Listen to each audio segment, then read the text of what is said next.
अब पोर्टल पर ना बोलना, क्षतिपूर्ति पोर्टल से आप उसका वो उत्तर से जुड़ा हुआ है मामला। उत्तर सुनने, इसमें हमने क्या किया है, किसान तो सरकार बढ़ाए तो क्या हमारी जरूरत है, क्या नहीं, वो जिसको जरूरत है, जिसको जरूरत है, क्या इनकी जरूरत है, बिठा रखा है आपने इसकी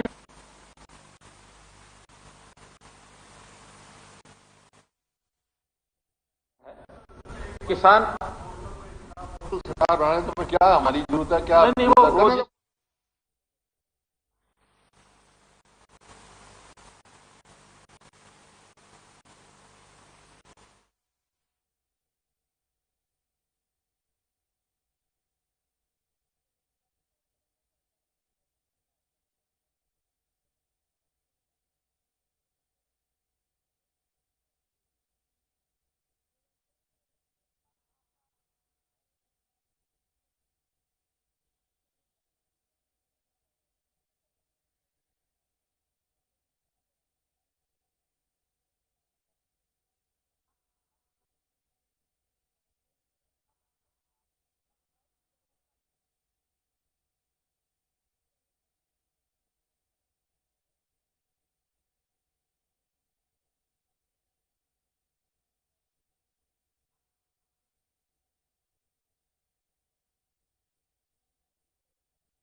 विश्वास है कि जब 6 लोग, उनका काम क्या है, यही काम है, पटवारियों का भी यही काम है, कानूनगो का भी यही है, और तहसीलदार का भी है, सबके काम है ये। अगर वो एक ही आदमी के ऊपर सब ठप्पा लगाते जाएंगे तो जहां गड़बड़ हो गई, ज्यादा हो गया तो ज्यादा चलते चलते आ जाएगा, और कम हो गया तो कम चलता चलता चला जाएगा।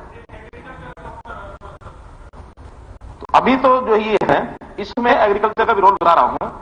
ये सब होने के बाद, डीसी के सारे के बाद फिर फसल कटती है, उसके लिए हमने मेरी फसल मेरा ब्यौरा पोर्टल बना रखा है। आपसे ही बताया मेरी इस एकड़ में इतनी फसल हुई, इस एकड़ में इतनी हुई, और ये जो चारों का जो अनुमान या जो उनका एंट्रीज है, उस मेरी फसल मेरा ब्यौरा के साथ भी मिलान होगा। ये कोई व्यक्ति नहीं करेगा, ये सब आर्टिफिशियल इंटेलिजेंस के माध्यम से अपने आप पोर्टल पर आएगा कि ये इतने डिफरेंस में सब हैं, और इसका गैप इतना ज्यादा है, लोएस्ट एंड हाईएस्ट। जो लोएस्ट हाईएस्ट है उसका जरूर हम विचार करेंगे कि इसमें किसने क्या गड़बड़ की है। उसमें भी क्योंकि 6 जगह हुआ है तो 5 जगह, तो 5 जगह में से किसका सबसे ज्यादा ऊपर है, क्यों, इसके अंदर बहुत खेल हो रहे हैं।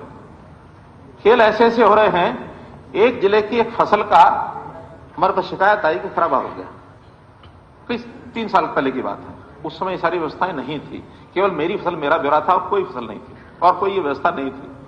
आ गया यहां अधिकारी ने उसको मान करके और उसका कुछ पैसा 18-19 करोड़ का मुआवजे का भेज दिया, और जब भेज करके मेरी फसल मेरा ब्यौरा में, यानी इशू करने से पहले उसमें मिलान होता था। ये उस समय उनको बताया था इशू तब करो जब मेरी फसल मेरा ब्यौरा में उसका क्या बोया हुआ था, कितनी बिक्री हुई। तो जहां जिस फसल के लिए मुआवजा लिया गया वहां वो फसल बोई ही नहीं थी, बोया कुछ और, नुकसान किसी और का दिखाया, और दिखा करके मंजूर करा लिया। अल्टीमेटली उसमें व्यवस्था थी कि मेरी फसल मेरा ब्यौरा में अगर वो नहीं अथॉरिटी होता है उस पैसे को वापस मंगाएंगे, 11.5 करोड़ रुपया उसमें से वापस आया। तो ये चीजें हैं। अब इसमें कौन कहां गड़बड़ करता है, इनको चेक करने के लिए हमें व्यवस्थाएं तो खड़ी करनी पड़ेंगी, और ये व्यवस्थाएं अगर पारदर्शिता से हम स्वीकार करेंगे तो बहुत सुखी रहेंगे, नहीं करेंगे तो कोई ना कोई हमारे कपड़े फाड़ता रहेगा। इसलिए ये हमने सब इसकी व्यवस्था कर दी है। और जो गिरदावरी होती है, जब जनरल गिरदावरी होती है उस समय उस जनरल गिरदावरी में ये सारी व्यवस्थाएं की गई। हां, जनरल गिरदावरी किसी फसल की टाइम के हिसाब से टाइम तय होता है, खत्म हो जाए, उसके बाद कोई अचानक विपत्ति आ जाए, ओला पड़ गया, बरसात हो गई, कुछ और नुकसान हो गया, फिर स्पेशल गिरदावरी कराई जाती है। और स्पेशल गिरदावरी का तो टाइम बाउंड होता है, 3 दिन में स्पेशल गिरदावरी जाकर के करो जहां नुकसान हुआ, वो डीसी की देखरेख में होती है, ताकि उसका फिर नुकसान बाद का भी आंका जा सके। इसलिए, और जो ये कहा जाता है कि आपने इंस्ट्रक्शन नहीं दी अभी खराबे की, ये भी जहां से समाचार है गलत है। कोई इंस्ट्रक्शन कभी जाती होंगी, हमने सुना है, बताया जाता था यहां 10% ज्यादा नहीं दिखाना, यहां 25 ज्यादा नहीं दिखाना, और ये इलाका है यहां 70 दिखा देना। ये इंस्ट्रक्शन जाती रही थी, अब एक भी नहीं जाएगी। कोई डीसीए कह दे कि इंस्ट्रक्शन नहीं आई है, उसका नाम लेकर हमको बता देना, उसी दिन हिसाब किताब ले लेंगे उसका। कोई इंस्ट्रक्शन नहीं भेजेंगे। नहीं, वो सारा अगर इस प्रोसेस में क्लियर हो चुका है, मैं क्या कह रहा हूं, जो इस प्रोसेस में क्लियर हो चुका है उसका तुरंत मिलेगा, और जो इस प्रोसेस में क्लियर नहीं हुआ है तो जरूर कहीं ना कहीं गड़बड़ होगी। मैं बता रहा हूं, अगर कहीं कोई गड़बड़ होगी तो पता लग जाएगा, और नहीं तो आप कहां का बकाया है वो सारा हमारे रेवेन्यू सेक्रेटरी को सब बता दे लिख करके, एक एक का जवाब देंगे, विषय आता है स्वामित्व कि स्वामित्व से रामदान सिंह जी ने यह विषय उठाया। स्वामित्व से बड़े परेशान है लोग। देखिए, स्वामित्व ये हमने शुरू किया था 2017 में, और क्यों शुरू किया था? लाल डोरा गांव का जो होता है, डिमांड तो ये आती थी लाल डोरा बढ़ा दो। क्यों बढ़ा दो? लाल डोरा में कोई नियम लागू नहीं होता, किसी को बेच दी, खरीद दी, उसका तो रेवेन्यू में भी उस मान्य नहीं है। सरकार के लाल डोरा में तो केवल पंचायत को अधिकार है, वो जो कुछ कह दे वो फाइनल है। लेकिन इसके कारण से झगड़े बहुत थे और कई तरह की मिसमैनेजमेंट इसके अंदर होती थी। हमें अल्टीमेटली कुछ लोगों ने विचार दिया कि लाल डोरा बढ़ाने के बजाय लाल डोरा खत्म कर दो। हमने इस विषय को समझा तो ध्यान में आया कि हाँ ठीक है, पहली बार पंचायत का ग्राम सभा के नाते जो कोई कह देगा कि इसकी जमीन है, इसका मालिक है, वो तो उसकी माननी पड़ेगी। लेकिन उसके बाद उसकी रजिस्ट्रियां करा दो। मात्र 100 रुपए में हर एक की रजिस्ट्री कराई जा रही है। नहीं, कोई बंद नहीं हुई। मेरा कहना है कि कहीं की बंद हुई है तो बता देना हमको। और जो कंप्लीट नहीं होगी, केवल लाल डोरा के अंदर की बात है, लाल डोरा से बाहर नहीं, क्योंकि एक आबादी लाल डोरा से और फिरनी के बीच में भी है। नहीं, वो सारी जो एक बार सुनिए, जो एक बार हो चुकी है वो नहीं होगी फ्री। मैं क्या कह रहा हूं, जो एक बार हो चुकी वो तो आगे उसी रेवेन्यू का हिसाब उसी से होगी। पहले टाइम की जो रजिस्ट्री है वो 100 रुपए में है। और अगर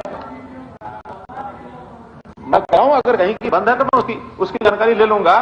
हमारे अधिकारी सुन रहे हैं, मैं आज ही कह रहा हूं कि फर्स्ट टाइम की रजिस्ट्री हमको इंश्योर करेंगे हम कि एक बार जितने लाल डोरा के अंदर की रजिस्ट्रियां हैं फर्स्ट टाइम करा लें, और जिन्होंने नहीं कराई उनको टाइम आउट भी करेंगे। हो सकता है कि वो फिर भी ना करा रहे हो, ठीक है जी, क्यों करानी, 100 रुपए भी क्यों देना, वो बंधन लगाएंगे कि इस टाइम के अंदर जो करा लेगा इसके बाद फिर रेट पूरा कर देंगे। क्योंकि 100 रुपए तो इसलिए भी पहली बार करा रहा हो, पंचायत के कहने पर करा रहा है, लेकिन इसको अनएंडिंग नहीं रख सकते। उसका टाइम बाउंड हो सकता है, इस टाइम बाउंड के आधार पर ही कहीं बंद कर दी हो, लेकिन एक मौका देने के लिए और हम करेंगे। और उसके लिए जहां जिन गांवों में लाल डोरा के अंदर, क्योंकि उनकी ड्रोन मैपिंग सब गांवों की हो चुकी है, हर एक का पता लग गया है कि ये प्लॉट यहां से यहां तक इसका है, वो ड्रोन मैपिंग के आधार पर ही उसकी रजिस्ट्री होनी है। वो जहां नहीं बंद है, जहां उसको खुलवाएंगे और एक मौका देंगे। कई जगह फैमिली डिस्प्यूट है जी आपस के अंदर। फैमिली डिस्प्यूट के कारण वो करा नहीं पा रहे। नहीं, अगर फैमिली डिस्प्यूट होगा उसकी भी कोई प्लानिंग बनाएंगे, कोई वो अपना डिस्ट्रीब्यूट करें, कोई पॉलिसी बनाएंगे। है जी आपस के अंदर, फैमिली डिस्प्यूट के कारण वो करा नहीं पा रहे। नहीं, अगर फैमिली डिस्प्यूट होगा उसकी भी कोई प्लानिंग बनाएंगे हम, कोई वो अपना डिस्ट्रीब्यूट करें, कोई पॉलिसी बनाएंगे, या तो उस फैमिली का डिस्प्यूटेड रजिस्ट्री करके और उसको जमा करा देंगे कोर्ट में या कहीं भी। जब फैसला होगा जिसकी होगी ले जाएगा कोई।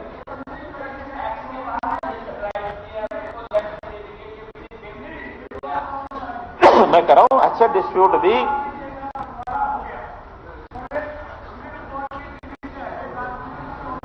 ऐसा मैं बता रहा हूं मलिक साहब, अगर ऐसी कोई ग्रीवेंसेस होंगे तो स्पेशल इन प्रकार की ग्रीवेंसेस को हल करने के लिए हम क्या करेंगे मालूम है? हम एक और पोर्टल बना देंगे।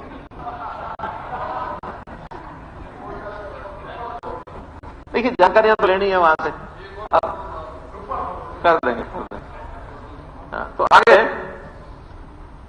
कुल मिलाकर ये लाल डोरा की व्यवस्था खत्म करने स्वामित्व की योजना मैं आपको बताना चाह रहा हूं पूरे हाउस को कि हमारे शुरू करने के बाद पहला प्रदेश हरियाणा ही था, और ये हमने यहां शुरू किया था, किसी को ध्यान नहीं था। बाद में प्रधानमंत्री जी ने हमसे पूछा स्पेशली क्या है, जब उनको सारा बताया, उन्होंने अपने अधिकारियों से चर्चा की और अंतर्गत आज 8 प्रदेशों में स्वामित्व योजना चालू हो गई और सब जगह ड्रोन मैपिंग हो रही है। ये जमीनों के झगड़े बहुत हैं और इन झगड़ों को हल करने के लिए जब तक हम टेक्नोलॉजी का सहारा नहीं लेंगे तब तक ये चीजें हल होने वाली नहीं है। आज भी 50 साल 100 साल पुराने डॉक्यूमेंट ढूंढने पड़ते हैं, किताब वो गल जाते हैं किताबें, खत्म हो जाती हैं, नष्ट हो जाते हैं, रिकॉर्ड नहीं मिलते हैं। तो इसलिए उस सारे को डिजिटलाइज करना बहुत जरूरी है।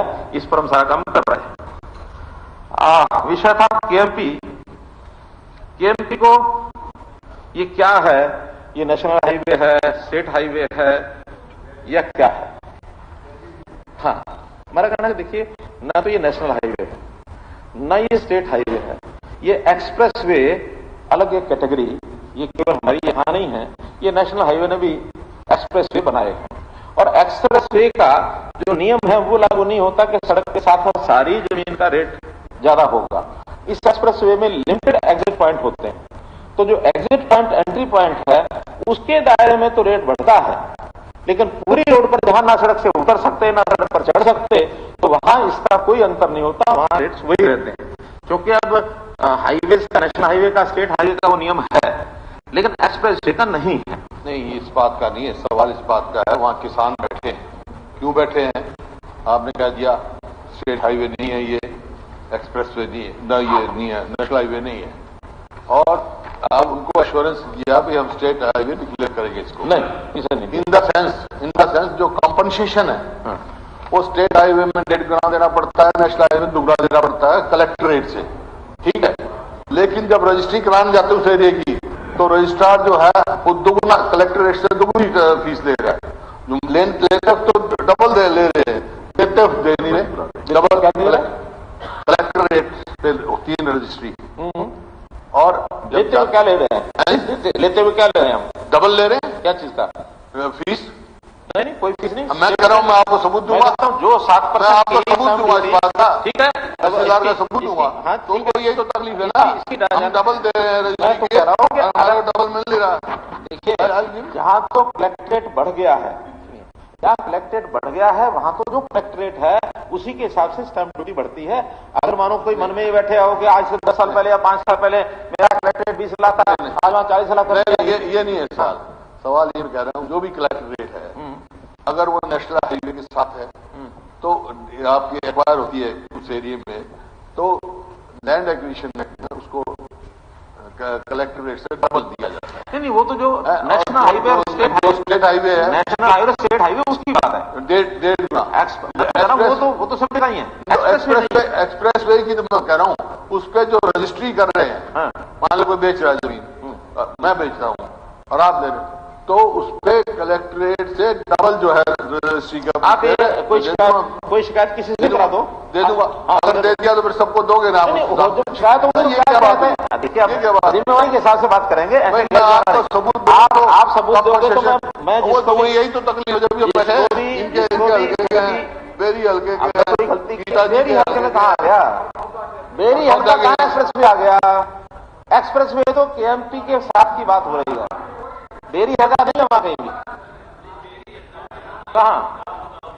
अच्छा, बेरी हल्के के दामोदा की जमीन लेड़ा है, दामोदा है, खरगोद है, ये जो आप बना रहे हो रेलवे के लिए, उसको एक्वायर करो, ऑर्बिटल रेलवे, हाँ, उसके लिए जो एक्वायर कर रहे हैं, नियम ये है, एक्वायर कर रहे हैं, नियम ये है, कलेक्ट्रेट दे रहे हैं उनको। अच्छा, कलेक्ट्रेट दे रहे हैं। मैं बता रहा हूँ भाई, आप बैठे तो सही, मैं बता रहा हूँ। देखिए, जिस तरीके से, जिस प्रोपोर्शन के हिसाब से कलेक्ट्रेट बढ़ा करके, अपनी बात सुनिए, कलेक्ट्रेट बढ़ा करके मुआवजा दिया जाता है, तो जिस रेशो से कलेक्ट्रेट बढ़ा करके मुआवजा देते हैं उसी रेट से, उसी रेशो से उसका स्टैंप ड्यूटी लगेगी। अगर कहीं कलेक्ट्रेट बढ़ा करके मुआवजा देने का प्रावधान नहीं है तो वह स्टैंप ड्यूटी नहीं होगी। फिर भी इसमें अगर कोई और शिकायत होगी तो उसकी इंक्वायरी करा दूंगा, ठीक, मैं इंक्वायरी करा दूंगा, बैठिए। लेकिन एक बात इसमें है, अब क्योंकि वो सारा घोषित हो चुका है, और एक जानकारी और, अरे हो चुका, सुनिए, क्योंकि ये रेलवे एक्ट के अंतर्गत ये जमीन एक्वायर की गई है, ये हमारा जो रेगुलर जो एक्ट है उसके अंतर्गत नहीं है। रेलवे एक्ट में ये रेलवे का क्योंकि काम है, ऑर्बिटल रेल कॉरिडोर हमारा उसमें शेयर जरूर है, लेकिन रेलवे एक्ट में ही जमीन की गई एक्वायर। अब उसके अंदर कुछ लोगों से हमने बात सुनी है, आए थे, मिलके गए हैं, मेरे पास भी रमेश लाल कुछ लोगों को लेकर के आए थे, तो मैंने भी उनकी बात सुनी, प्रिंसिपल सेक्रेटरी हमारे उन्होंने भी सुनी है। अंततः हमने सुझाव दिया कि अगर कहीं मान लो बढ़ाने की गुंजाइश है, क्योंकि कई बार कलेक्ट्रेट नहीं बढ़ाए गए हैं, बहुत पुराने हैं, अगर नहीं बढ़ा पाए हैं और उसका जेन्युइन लगता है कि मार्केट ज्यादा है, तो उसका एक रास्ता है और वो कानून सम्मत है वो रास्ता ये है, वो आर्बिट्रेशन में जाएंगे।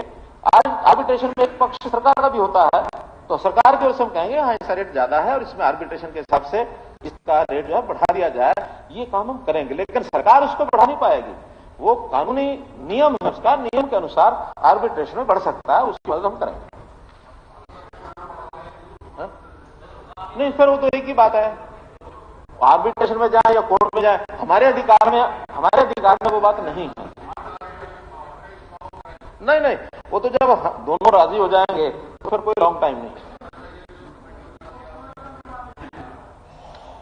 मैं बता रहा हूं, उसका एक नियम है, उस नियम के हिसाब से चलेंगे। चलिए आगे है शिक्षा का मामला। शिक्षा में टैब वापस लेने की बात, ये बात सीखा है कि एक अधिकारी ने और वो टैब वापस लेने का एक सर्कुलर निकाला था। हमें जब पता लगा तुरंत हमने कहा उसको वापस ले लिया, और वापस ले लिया। उसने भी गलतफहमी पूछताछ क्यों, तो उन्होंने कहा कि एक जगह ये लिखा है कि इसकी जो प्रॉपर्टी है ये स्कूलों की प्रॉपर्टी है। ये बात ठीक है कि वो प्रॉपर्टी स्कूलों की है, और बच्चा जब तक स्कूल में पढ़ता है उस समय तक उसका उपयोग करेगा।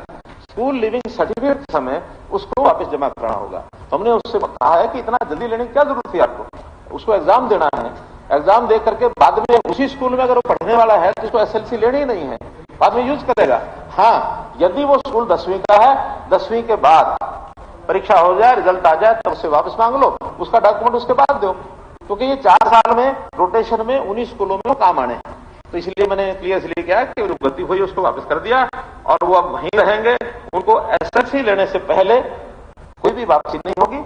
उसके सॉफ्टवेयर की दिक्कत जरूर है, क्योंकि सॉफ्टवेयर पेल्स सॉफ्टवेयर है, और उसको नई विधा है, उसमें जो कंपनियां हैं अभी नई आ रही है, तो बहुत कम कंपनियां थी। पहल का जो उससे पहला टेंडर हमने किया तो 10 सब्जेक्ट्स का किया था। उस 10 सब्जेक्ट्स के टेंडर में एक लेने वाली जो पार्टी आई थी, उसने 140 करोड़ रुपया कोट किया। तब हमारे एक्सपर्ट्स ने देखा कि ये तो बहुत ज्यादा नहीं होना चाहिए, दोबारा टेंडर किया, तो उस दोबारा टेंडर में सिर्फ वो चीज 7 करोड़ रुपए मिली। तो डिले होता है, लेकिन आज भी 10 सब्जेक्ट और हैं जो अभी टेंडर होकर के भी उस पहल का सॉफ्टवेयर हमको लेना है। जितना जल्दी होगा, नई विधाएं होती हैं, इसमें टाइम लगता है, इसमें हमारे हाथ में ज्यादा नहीं है, लेकिन हम इसके लिए तैयार हैं। अगले 10 सब्जेक्ट का भी टेंडर करेंगे और जल्दी ले लेंगे। एक था सीईटी हर साल होना चाहिए, ठीक है, हर साल होगा। 4 साल में एक बार हुआ, पहली बार हुआ है तो पहली बार तो आज तक नहीं हुआ, तो कितने सालों में पहली बार हुआ है। इसलिए सीईटी हर साल ग्रुप सी का और डी का। अभी तक हमारी योजना ये थी कि इसको अलग अलग समय में करेंगे, ताकि जो सी में सिलेक्ट हो जाएं, बाद में उनको सबको डी की भर्ती में भी मौका मिल जाएगा। अभी एक नई योजना हमने आपस में बैठ कर विचार की है, और जरा एजी साहब से या एक्सपर्ट से पूछेंगे कि हम उसको साल में एक ही बार करेंगे, सी और डी दोनों का मिला के करेंगे। जो क्वेश्चन पेपर उसका होगा वो डी के बराबर, अर्थात 10वीं का इक्विवेलेंट वो होगा, लेकिन उसमें 2 ग्रुप रहेंगे, और जो सी वाले जिन्होंने फॉर्म भरा है उनको एक अलग से 20 या 25 क्वेश्चन का एक एडिशनल पेपर मिलेगा। उनके सेंटर्स अलग होंगे, और इनको एडिशनल पेपर सॉल्व करने के लिए समय आधा घंटा ज्यादा दिया जाएगा। मानो वो 2 घंटे का तुमको 2.5 घंटे मिलेगा, वो 2.5 घंटे का तुमको 3 घंटे मिल जाएगा, ताकि उसी समय एक एडिशनल पेपर भी ग्रुप सी का अलग हो जाए। बेसिक पेपर 10वीं वाला वो सबका एक रहेगा, बाद में उसी हिसाब से जैसे पहले चल रहा है, सी का एक एग्जाम चूंकि और होना होता है अलग अलग पोस्ट के हिसाब से, डी का बाद में कोई एग्जाम नहीं होगा। सी की सिलेक्शन के बाद जो उसमें हायर मेरिट वाले होंगे उनको डी की नौकरी ऑटोमेटिकली उसमें से दे दी जाएगी। तो ये अगले साल के लिए मैं जरूर घोषणा की है, लेकिन इसमें टेक्निकल बातें एक बार इंश्योर करके तब इसको फाइनल करेंगे। 24 घंटे बिजली, एम्स का तो हमारे हाथ में नहीं कुछ भी।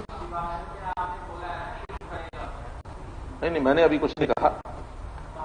महामहिम ने कहा है, मैंने कह दिया।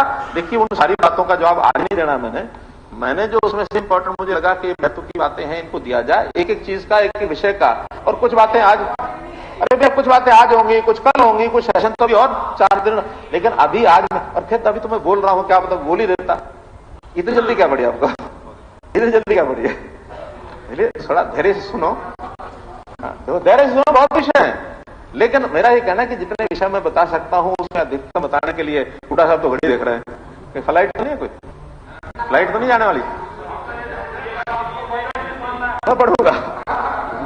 मुझे तो ये है कि कल का बजट भी लंबा हो रहा है कि और आप लोगों ने फ्लाइट पकड़नी है। मुझे पता है कि आपने जाना कहां, रायपुर? नहीं, आपकी फ्लाइट है 3 बजे की, मुझे पता। 2 तो नहीं ना? अभी रोक रहे हैं। कोशिश करूंगा, कोशिश करूंगा 10-15 मिनट आगे पीछे। चलिए, अब इसमें 24 घंटे बिजली वाली जो बात है, मैंने बड़े गर्व से इस बात की घोषणा में कर रहा हूं कि मेरा गांव जगमग गांव के अंतर्गत यह बहुत बुरी हालत थी, रिकवरी नहीं होती थी, लाइन लॉसेस बहुत थे। हमने बहुत आग्रहपूर्वक से शुरू किया, उसके बड़े हमें ताने भी सहने पड़े, लेकिन हमको उसका लाभ हुआ है। पूरे प्रदेश में आज जो गांव है, पंचायत नहीं गांव, 7,255 गांव हैं, जिसमें से 5,694 गांव में नहीं, कोई स्कीम नहीं। आपकी कभी कोई स्कीम नहीं रही कि जो आपने कभी 24 घंटे के लिए किया हो। मुख्यमंत्री जी, बिल्कुल ये था कि गांव जो सारा बिल देगा 24 घंटे बिजली मिलेगी। हमारे समय बिल्कुल स्कीम थी, नाम आपने बदल दिया, वो ठीक है। चलो, मैं ऐसा करता हूं, 2014 का एक आंकड़ा, 2014 का एक आंकड़ा निकाल के बताऊंगा कि उस समय 24 घंटे वो स्कीम तो जो लागू करा सको वो स्कीम है, जो आप लागू ही ना करा सको तो उसकी स्कीम का क्या फायदा है? मैं वही वो निकाल लेंगे गांव, वो निकाल के बढ़ाएंगे। तो इसलिए अब 24 घंटे की, कुछ छोटी मोटी दिखते हैं, कहीं इंफ्रास्ट्रक्चर की, कहीं ट्रिपिंग की, कहीं ओवरलोड की, कहीं लाइट की थोड़ी कमी होती है उस समय भी। तो इन सारी बातों को लेकर के वो शिकायत कहीं कहीं आ सकती है किसी गांव में, अन्यथा हमने 78% गांव में और बिजली ये पूरी कर दी है।